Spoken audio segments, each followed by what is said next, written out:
Good morning, everybody. Happy Mondays, and welcome to the News Agenda with me, Fleet Street Fox. And today I'm joined by the Mirror's Showbiz Features Editor, Jessica Bolton. Morning, Jess. Morning. Nice to see you. We're going to go through the biggest stories of the day. We're going to talk about Christmas, which now we're almost in December is all anyone is focusing on, in possibly the worst year of all time. And we're going to discuss Anton Du Bek's Great Escape from Strictly. Get the Christmas pun there. And all through it all, we want you to ask us your questions. Get into the comments. Ask us whatever's on your mind about anything we're talking about or is in the news, and we'll do our best to answer it. So let's get straight to it. The Mirror's front page today, which is reporting on urging by big and small business alike to go and shop for Britain. Page 4-5 spread is about this Christmas spree they really need to survive what's been a very difficult year. Anyone who runs their own firm, whether it's Sir Philip Green with Arcadia or your tiny local village shop. But yet, at the same time, we're looking at perhaps 2 million people unemployed by Christmas, almost everyone in reduced circumstances, and urgings by doctors to have a smaller celebration anyway. So does this make any sense? Jessica, are you going to be spend? I think it's a very difficult balance for everyone. Everyone has to do what they feel personally they can do safely. Now, it is important, obviously, we've got to support the shops. Imagine so many different town centres out there. The high street was already getting hammered before coronavirus. So the figures are staggering. It's supposed to be about £9 billion less that they're going to be taking over this Christmas. So it is terrifying. And what is the best answer is down to each person, I think, to decide, and their circumstances. You've got people shielding at home. You probably don't want to be going to Marks and Spencer's at midnight. If you haven't, then maybe there's a way you can do it safely, which we all know by now. Wear a mask, wash your hands often, stay 6 feet away. So it's a very difficult one. It is. It is, isn't it? And there's not much, the kind of thing that this is the problem. The government keeps issuing an edict. Go and celebrate Christmas. If you don't want to celebrate Christmas, or you're going to be on your own at Christmas, or you're worried about someone in your family or yourself, Christmas is off. It just is, isn't it? And it's not understanding that. And then if you're running your own firm, if you're trying to keep people employed and you're trying to make a bit of money in the Christmas break, but you are really needing that cash, then you need people to come into the shops. And perhaps having restrictions during December, I mean, I'm in tier 3, having restrictions in December and then a 5-day granny killing spree at Christmas is perhaps not the best way of doing it. Perhaps they should just be open in December and then lock down a bit for Christmas, because that's the time when people don't go to the shops, isn't it, so much, apart from Boxing Day, perhaps? Well, that's true. Yeah, exactly. Apart from the Boxing Day sales and maybe the mad dash on Christmas Eve that I'm sure some people are still guilty of doing. This has to be off, doesn't it? Because a lot of these shops can only have so many people per square metre, right? So when you see, and we're going to see this on Wednesday when the lockdown eases, we're going to see queues of people outside the shops. And some of the more stupid journalists, probably in the television, our cousins there, are going to say, oh, look, queues outside shops. Everyone's queuing up to go shopping. No, because if all those people were actually in the shop, it would still look like a half-empty shop. It's just they're having to queue outside to go in first. That's very good. So this is why shops like Primark are having a 24-hour opening, so they can get the same number of shoppers they would have during the day during 24 hours, because you're still not going to have this shoulder-to-shoulder rammed, everyone trying to grab the latest PlayStation, are you? And Sage are actually recommending that you should have 15 minutes in a shop maximum for safety. So if you're not very decisive, then you better get decisive, because Christmas present shopping this year is not gonna wait for you. If you've got 15 minutes once you've queued outside Primark to get in and get round, well, that's going to be a lot quicker than my normal visits there. That would make my dad really happy, because he could only do 15 minutes shopping at the best of times. So that like every man in the country is like, thank you, Sage. Yes, I can't do any more than that. I'm going to nip in there, and I've got the perfect excuse for why you've got a rubbish present this year. 15 minutes in and out. Yeah, Chris Whitty wouldn't let me get you anything else. I must admit, I was quite excited that one of my local Primark is actually one of the ones opening 24 hours, and I mean, but I did think to myself, I've been super careful during this time, and I was like, will I go there at 3 a.m.? I don't know the answer. I don't think so. I don't think I'll be queuing up at like 3, 4 in the morning to go and get some earrings. But you know, I'm sure a lot of people will be. So it's very unusual circumstances all round from an unusual year. But I think it's very important that we all remember that you have got to stay safe. We have got to support the economy, and everyone needs to decide how they can safely do both. Yeah, and exactly. We are only perhaps 6 weeks away from being free of all this if we start getting vaccines, because as soon as the frail and the NHS and care workers start getting vaccinated, then the pressure on the NHS reduces and we can come out of lockdown, and then it's so much easier for everybody.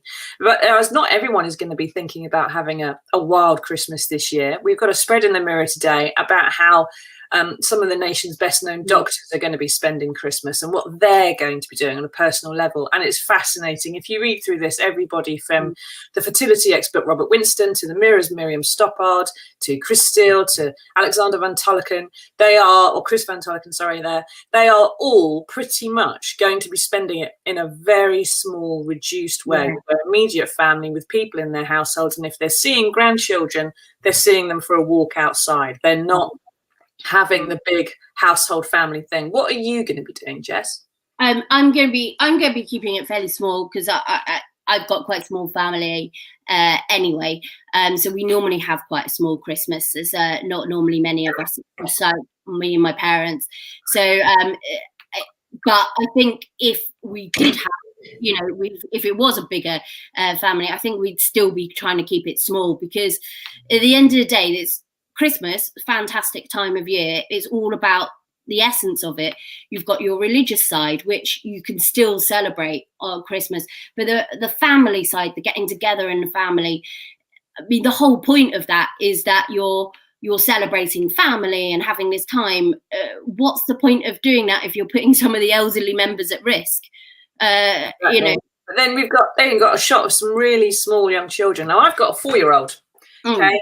And I'm lucky in that I'm a single parent and I live near my parents. And so we've been able to socially bubble. So they can see their tiny young granddaughter who's just at the stage of, okay, we've put our Christmas lights up this weekend. We've got the presents under the tree. We've watched Kurt Russell in the Christmas Chronicles too. We're in the zone for maybe a couple of months now, right? And the grandparents get to be part of all this. And if they were trying to do that in a more distant way, if we lived at opposite ends of the country, or I had a partner and we couldn't bubble, or if they just couldn't see their grandchild and they had to do it online, it's not possible to do stockings, and it's not possible to tell her to stay away from her grandparents and not kiss them. Can't be done. No. So we're really lucky. But there's so many young children that aren't going to be able to have, and grandparents. Hopefully, if we get through Christmas, we all get to make it to Easter and have a special time then. That would be best, perhaps. Now, David Hilton, celebration this year. We're finally out of all of this, and we can look forward to that, because it is difficult, but it's better to make sure that the elderly and the vulnerable are protected, because that's what we've been doing all year. Why throw it all in for 5 days over Christmas? Some people just so Boris Johnson can look like he saved Christmas for us, like in some terrible, terrible movie. Exactly. Boris, we need you to save lives. Stop the old crap. So David Hilton asked, what will happen to the lockdown if MPs vote against it tomorrow, given that it's due to legally expire in the next 48 hours?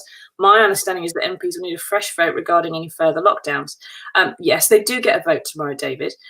Now, it's likely what's going to happen tomorrow is that Labour is going to vote with the government. Keir Starmer is having a meeting with Chris Whitty and Patrick Vallance today. They're going to give him a briefing. Boris Johnson is facing a massive rebellion on his side, and his majority of 80 is starting to look a bit shaky. But if Labour votes with the Tories, then the lockdown will continue. And that's probably the most likely response, because it makes Keir Starmer look strong and it makes Boris Johnson look weak to need his votes. Now, answer to your question, if MPs vote against it, the lockdown, everything's... That's the answer. Everything is over, and it's everyone for themselves. frankly, and then you will start needing fresh folks. Dave, elderly at risk, exactly. So why lock down the whole country? Jess? Why lock down the whole country if it's just the elderly at risk? I mean, if this is the kind of attitude of in the times of the Second World War, when many of the elderly were actually out there fighting for us, then it may be a very different country today. Because obviously, if the people are going around and there's contamination and it spreads, and the spread between everybody is much larger, the more elderly are more at risk, because the R factor might go up. There's more people that are going to be contaminated. The hospitals are going to be more under pressure. So when elderly do feel ill, there's going to be less help available. Yeah, younger people still get hospitalised, Dave. They're less risk of dying, but they still get hospitalised. Yeah. And the fundamental thing about risk in a pandemic is a bit different to risk. Like, for example, if you're thinking that the elderly are more at risk of something like you stepping out in front of a car in a road, right?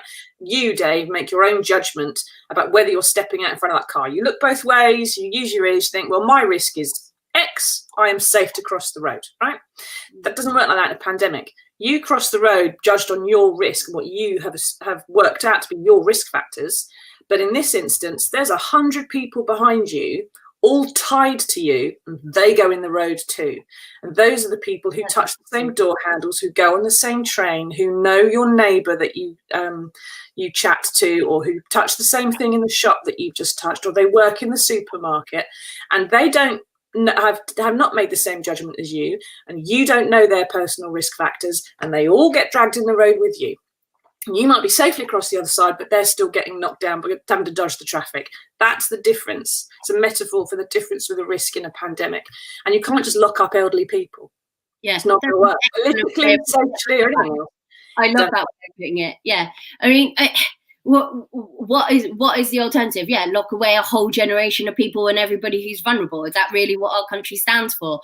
I find it very shocking that people do take this view. It's a very me kind of attitude, and I'm shocked that people are still arguing about this. I mean, are you? I'm not. Do you know what? I'm not shocked, because when we started in March and April, if you remember, there was no me. Everyone felt quite collectively, right? Together. And then when the Mirror and the Guardian together broke that Dominic Cummings story, which the Tories say everyone's forgotten about, no one cares about that anymore. Every public poll and survey shows that still comes up all the time.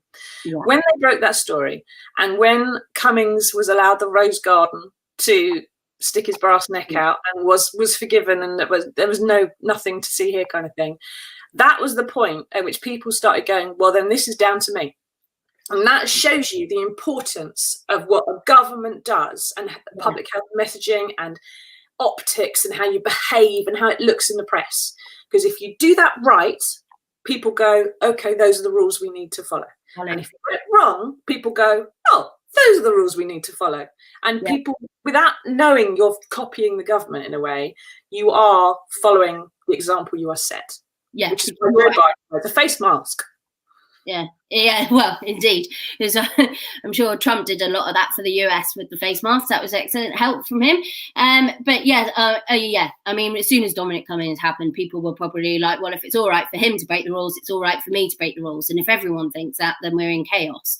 I do agree. I think it's a great shame that we come to that stage, because it was that feeling of we're all in it together, we're going to beat this together.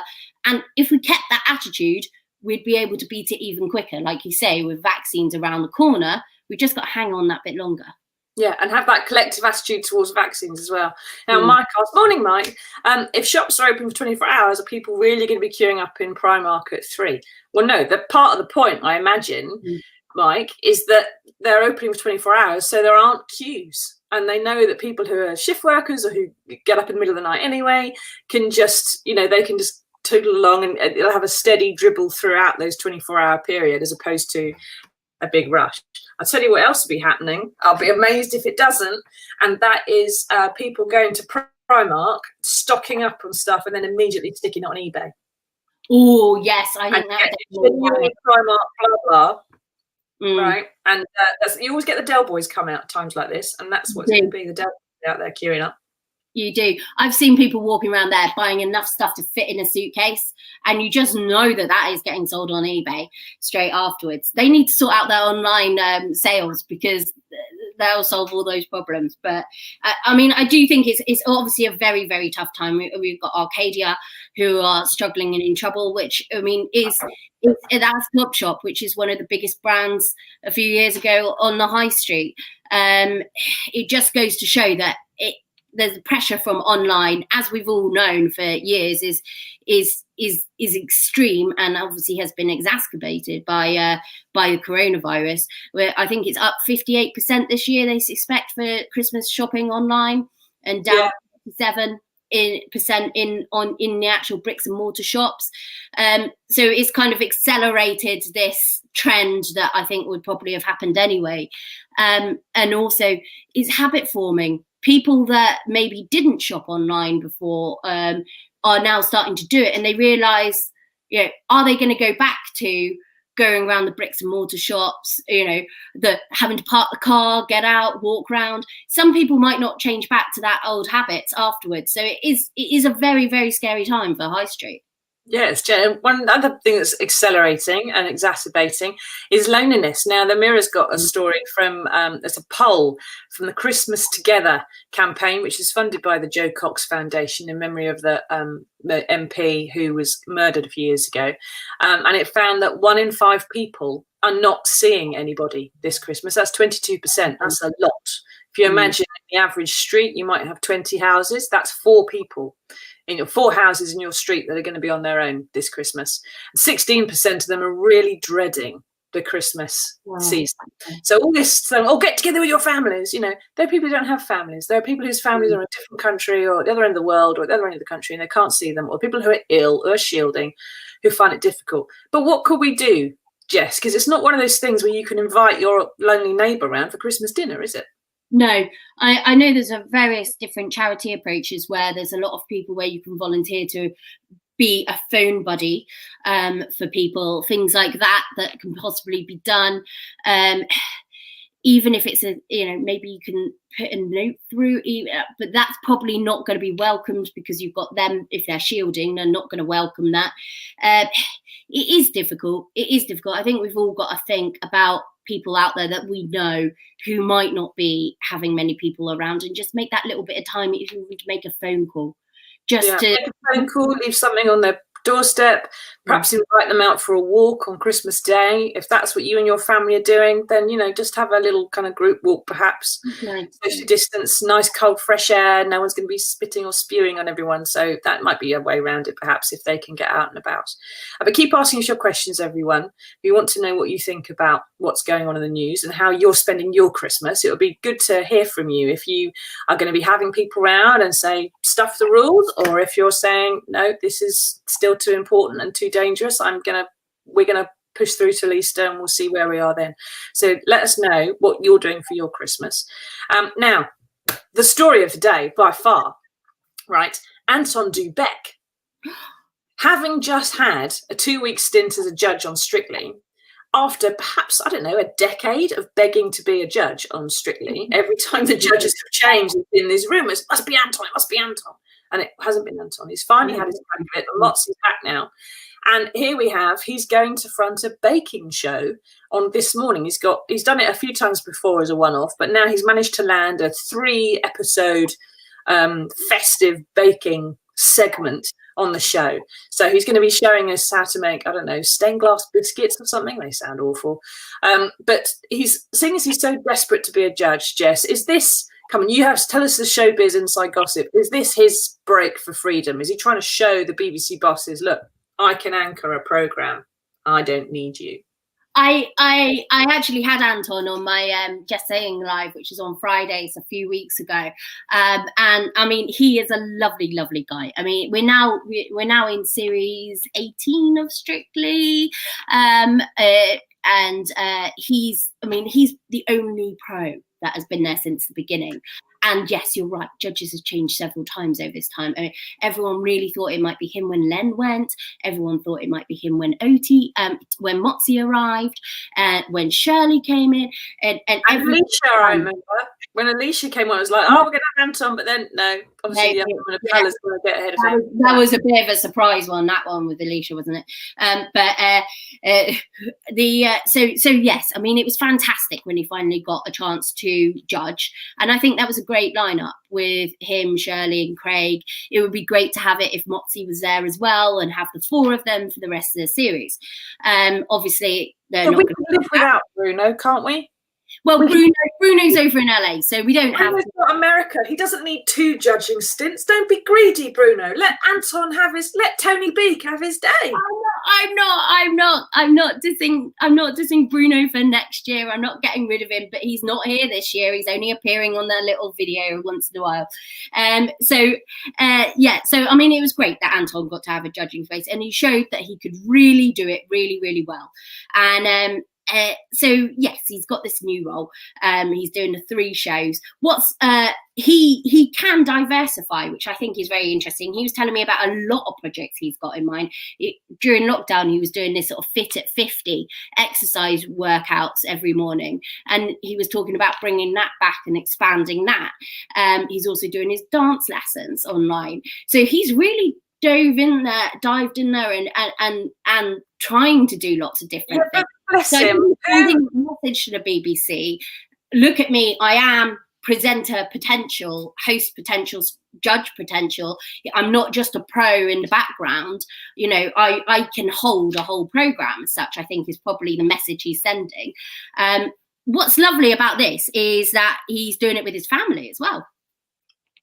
Yeah, his wife and his children are going to be part of this baking thing as well. And the trouble is, I never heard about Anton doing a fitness thing during lockdown, right? And I read most of the newspapers every day because we had Joe Wicks. You can't compete with Joe Wicks. And in terms of dance lessons, we had Oti. You can't compete with Oti, right? No. Who we want to watch strutting and sweating on our televisions with our family. I mean, Anton's lovely and we've all got a soft spot for him.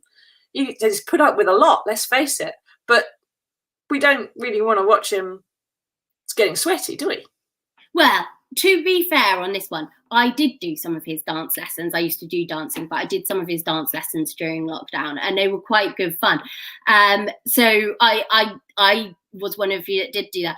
Now, I did it with my parents because I was with them at the time. And so what my mum said, which was quite interesting about this, is, oh, it's great that like Gorka's also doing the fitness thing, but I'd prefer to watch Anton because I feel more like I'm keeping up with that, and he's designed this as for people over 50.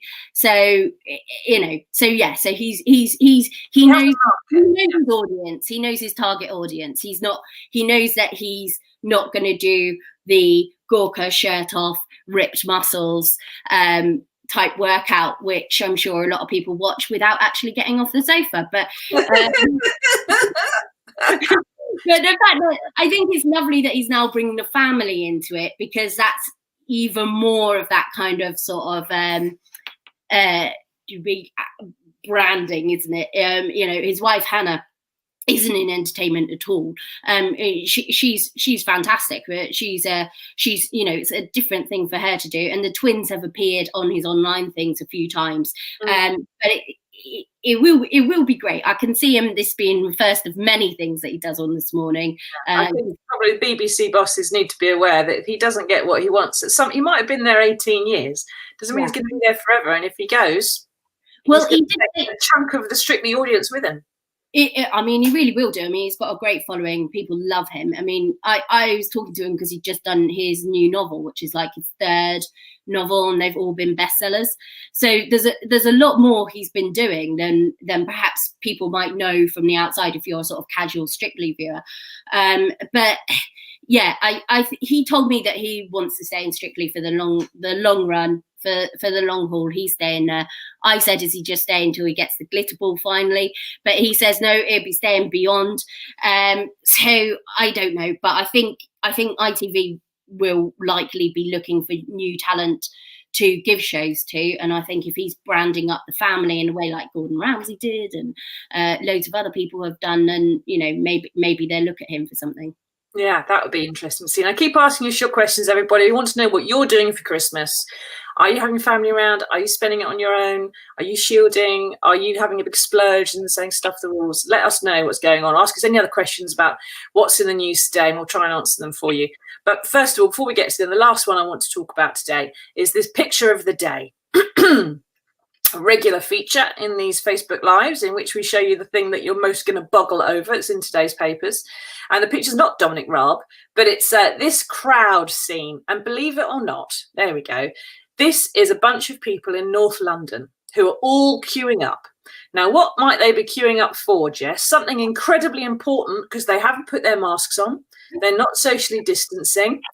It's North London, so, you know, they are fully aware that they're in a high population density part of the world. What's the most important thing they must have right now in the middle of a pandemic they're prepared to put their health at risk for? It's got to be the vaccine, isn't it? Are they dishing it out in North London? Should I get up there? Or no, what is it? It's not. Crepe. Crepe. It's pancakes, French pancakes.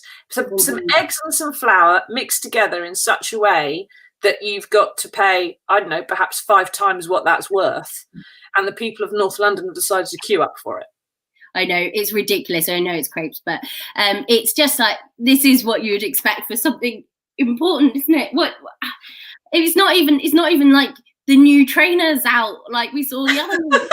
But the new trainers would be important. It's not even as good as that. I mean, it's not a train station. It's not as good as that. It's bloody pancakes. My language. It's absolutely bonkers. And I think part of this is it people who are right, stick it to the government. I'm going to make a point. I'm going to go out for this. Is it people just being thoughtless, or I don't know? Is it a few people queued up, so others queue up and they think, well, if it's okay, then it must be okay for us to. But why aren't people thinking? Because these people are thinking, I mean, they're all, I've looked at this and I've thought, now, is this a bad camera angle? Because this is easy to do. You get the perspective slightly different. It looks more crowded than it is. We all know that. But it looks to me like this really isn't one of those cases. This is a crowded street where people have all just lined up. And presumably they're thinking because they're outside, there's no risk. But they're really close to each other. And everybody right now has got a cold, right? There's children there that have been at school and stuff. I've got a slight lurgy because my daughter's been bringing stuff back home from school. The chance of you being sneezed on by someone who's got a slight cold and maybe the coronavirus that is asymptomatic. A friend of mine has found he's had coronavirus and he's had not a single symptom, not even loss of taste, but he had it anyway. And he's isolated like a sensible bunny. But if he'd had a cold and had been out in the shops and had happened to cough or sneeze, thinking it was just a cold, doesn't matter, he could have coronavirus and not know and be spreading it around. Exactly. It's like some of these people could be going for a crepe, and then they could end up seriously ill. I mean, if somebody asked you, would you eat this crepe and it's got a 50% chance of killing you, most people would say no. So it is bonkers. It is bonkers. Exactly. And this is what it's about. This is a comment from Lynn Nicholson. Morning, Lynn. Well, I'm going to be on my own on Christmas. Just me and my disabled child. It's not going to be easy for anyone with disabilities, and who's looking after ones. The only thing I will have is the 4 walls. Yeah. No, Lynn, you're going to have your child with you. So you will have the 4 walls and your child, as well as, it sounds like, probably some caring responsibilities. And you will also have the knowledge, I hope, that you're not alone. There are going to be several million people in the country who are shielding this weekend and will be having exactly the same kind of Christmas as you. And even those of us who are going to be seeing our families are still going to be thinking about people like you, and that you've been looking after your child throughout all of this. And despite the fact there are so many prats out there prepared to queue up for crepes, prepared to say, I want Black Friday, and to storm into shops, and who say, I don't want to take a vaccine. If anyone like that is watching this, it's people like Lynn that you are helping out when you behave yourself, think about other people's risk as well as your own, as we said to Dave earlier on, and get the vaccine, because it may be that she or her child can't get the vaccine. You're helping to protect them. Exactly. And Lynn, just remember that we are all thinking of people in your position, and it has been hard for everyone, and it must be so hard for you. But just try and focus on what you can and the positives over Christmas, and think when we have got the vaccine, when we get to the end of all of this, then, you know, hopefully you can have like friends and everyone can come together and come round and change what, you know, what you're doing. Yeah, and we can have some kind of a general election and get some different people in. And Gina, here we go. It's Lynn. So Gina has got exactly the same thing as you. You're not on your own. I'm having mine in my own home with my 2 children, nobody else. I've got health problems. I'm not risking going to family and friends. This is just, you know, Gina, Lynn, none of you are on your own. Everyone is thinking about this. If I didn't live only a couple of miles from my mum and dad, I'm not sure I'd be going home for Christmas. And if I was, and I'm going to reiterate this public health message every time I get a chance, the most likely way of transmitting coronavirus, if you're in a household with someone else, is in the bathroom. Right? That's where everybody touches the surfaces, where everybody coughs, where they pick their noses, where they pick their bum, some of them, especially children, and they touch things. So every time someone goes in the toilet, if you're having family over for Christmas, every time someone uses the bathroom, make sure they all disinfect and wipe down all the surfaces, particularly the toilet flush handle, in between uses, because that's the best way of protecting yourselves. Never mind, if you must, you know, stay in the house, then clean your bathroom regularly in between every use. Jess, yeah, thank you for coming. Thank you for having me. Thank you everyone for watching and listening, and please keep your toilets clean. Don't queue up at 3 a.m. for Primark, and don't go out for crepes. But remember, we're all in this together. You're not on your own, any of you. Gina, Lynn, everybody else, we're all thinking of you, and come Easter we're all going to get together, hopefully, and get through this. Thank you very much for everybody. Have a nice Christmas, and we'll see you soon. See you on Wednesday. Bye.